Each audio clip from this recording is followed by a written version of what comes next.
Hello, Scorpio, Sun, Moon, Rising, and Venus signs. Kamusta kayo? Sana po ay nasa mabuti kayong kalagayan. Welcome back po sa Star Tarot. Kung bago kayo rito, welcome din kayo. Thank you sa inyong support.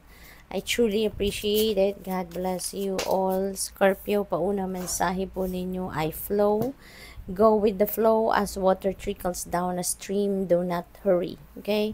Scorpio, mas magandang sumusunod na lang tayo sa agos ng buhay. Sumusunod tayo sa dikta ng universe, no?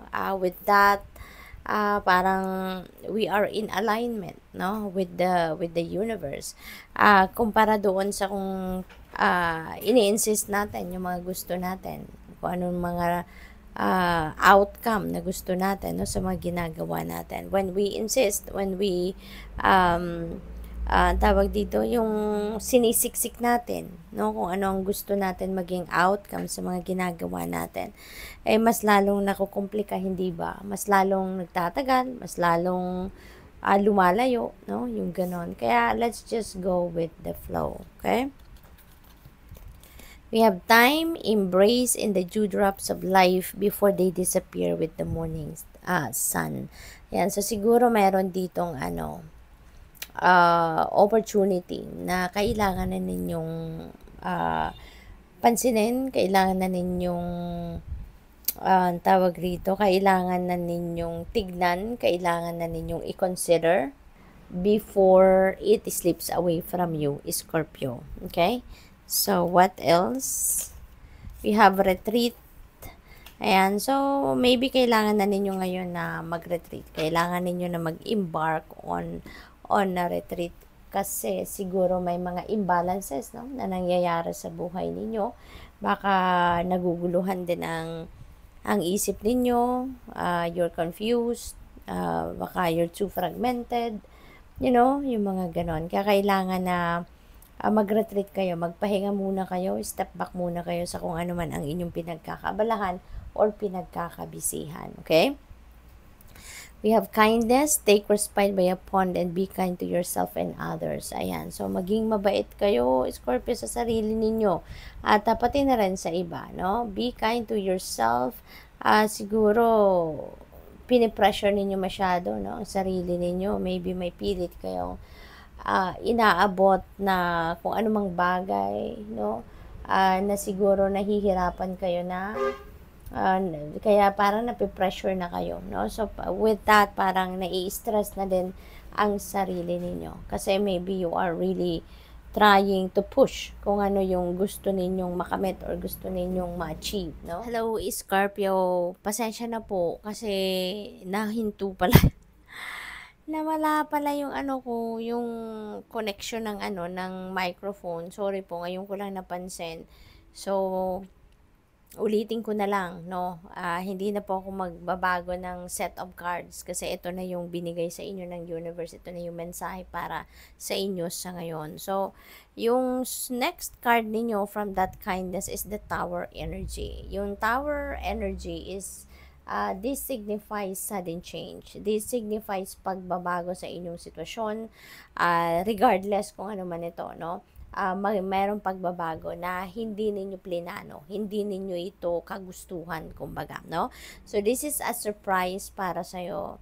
This is something that's going to happen out of the blue, mangyayari, no? So this has a surprise element, kaya maaring ma-overwhelm kayo, maaring magulat kayo, maaring ma-confuse kayo kung bakit ito nangyayari, yung ganon, no? So that kind of energy ang maaring dumating sa inyo.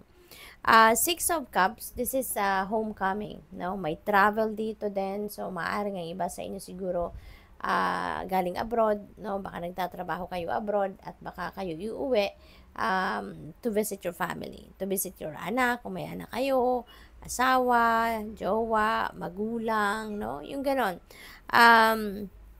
There is also parang reconnection dito na mangyayari for some of you. Kasi feeling ko, baka matagal-tagal or may katagalan ng napalayo kayo or nalayo kayo sa inyong mga mahal sa buhay.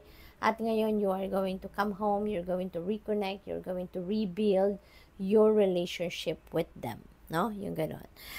Chariot energy is also travel energy, no? So, definitely, meron din pagbabiyahe talagang gagawin ng iba sa inyo rito, Scorpio. And maybe, by land, no? Siguro magdadrive kayo, siguro, or magbabas, or kung ano man ang klaseng mode of transportation na gagamitin ninyo. But you are definitely going to travel by land. Change is coming, no? As well, Scorpio. So, sa chariot talaga, merong pagbabagong mangyayari din. No, maaari kasi na dito naman sa pagbabagong ito, hindi ito katulad ng pagbabagong magaganap na hatid ni Tower Energy. Yung pagbabago ni Chariot is iba, no? Galing kayo dito sa tagumpay. Meron kayong sitwasyon dito na napagtagumpayan. Kaya there are opportunities knocking on your door dito na o-open up ng panibagong chapter sa buhay ninyo. Magbabago kayo ng gagawin, pagpo-focusan, may mga new venture siguro kayong papasukin, yung ganon. So, yun ang mga klaseng pagbabago na maaring maganap rito, no? So, there is also success. Nanggagaling kayo sa success, kaya sa pagsisimula din ninyo ng bagong chapter sa buhay ninyo, there is also waiting, no, sa inyo na success, kasi nga mas kayo ngayon, mas confident kayo, mas assertive kayo, kaya you can expect more success. Sa moon energy naman, this is yung parang mayroon siguro kayong decision making na kinakaharap ngayon, pero ina-advisean kayo ng universe na wag muna kayong mag-decision. Don't jump into a decision yet, kasi maaaring bizarre pa para sa inyo ang sitwasyon. So, huwag kayong mapipilitan. Huwag kayong ma-pressure na magdesisyon agad-agad. Kasi, baka pagsisihan nyo lang yan, no? So, pag-isipan mabuti, mag-consult kayo sa inyong intuition, pakinggan niyo kung ano ang gabay sa inyo nito, yung gano'n, Yung hindi kayo basta-bastang magja-jump into conclusion at pagdedesisyonan nyo agad na alam ninyong malabo ang sitwasyon, no? So, what else? We have Ace of Swords. Ayan. So, mayroong bagong ideas. May bagong ideas. May bagong chapter talaga sa buhay din ninyo na magsisimula rito. So, maraming pagbabago ang maaaring maganap, no? Sa buhay ninyo dito is Scorpio.